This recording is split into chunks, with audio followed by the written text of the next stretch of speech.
Talks India.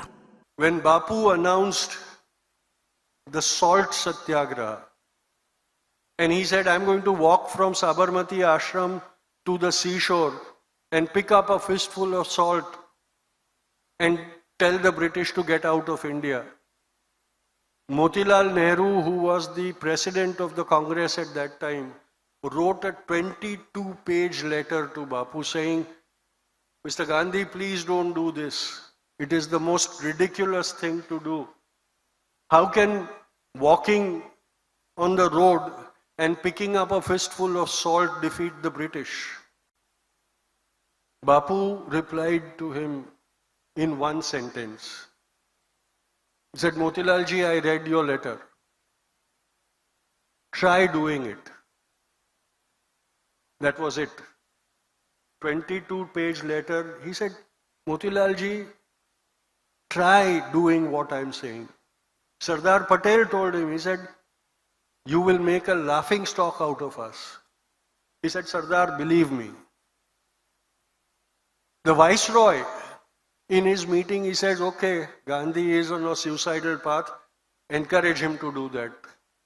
After this, nobody will even consider him to be a leader. Let him do what he likes.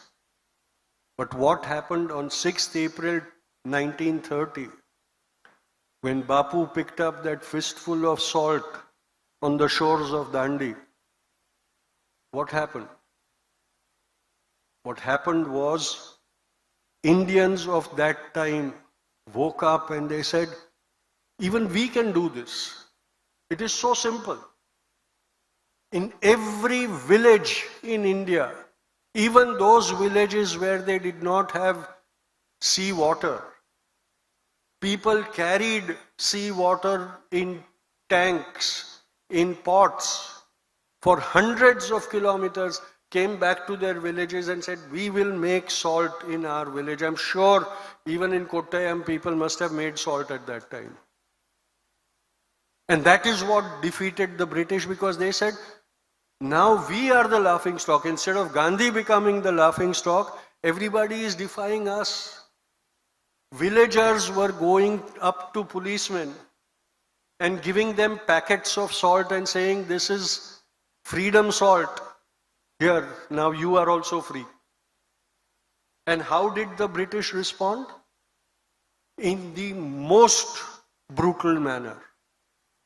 Thousands of people were beaten up. My grandfather, who participated, I don't know how many of you have seen the film Gandhi, but in that film Gandhi, post the Dandi Cooch, there is a scene where the Satyagrahis surround the British salt depot at Dharasana. And the British police beat them up. My grandfather, Manilal Gandhi, was leading that Satyagraha. And he was amongst the first batch of Satyagrahis who, as they called it, attacked the salt depot. Attack was walking up to the gate and pushing it open. And for that, my grandfather was beaten, brutally beaten on his head with a baton by a British police. My grandfather collapsed, and for 6 days, he was in a coma in a hospital as a prisoner. He was lying on his bed with handcuffs, and the family did not know where he was. And thousands of Indians like that, like my grandfather, suffered the brutality of the British police. But they said, we will do this act of defiance because we can do it. You know, we may not be able to give speeches, we may not be able to inspire 1,000 people to follow us, but we can do what Gandhi has told us to do. We can make salt, and we can tell the British that we are no longer your slaves. And that feeling in the hearts of Indians was the first signal to the British that now things are going to be difficult for us. That was the other revolutionary thought out of the box. Who could have thought in that time that a fistful of salt would become the most lethal weapon used in a revolution? We can't even believe that today, let alone in 1930. And think about this. Think about this. There was no WhatsApp.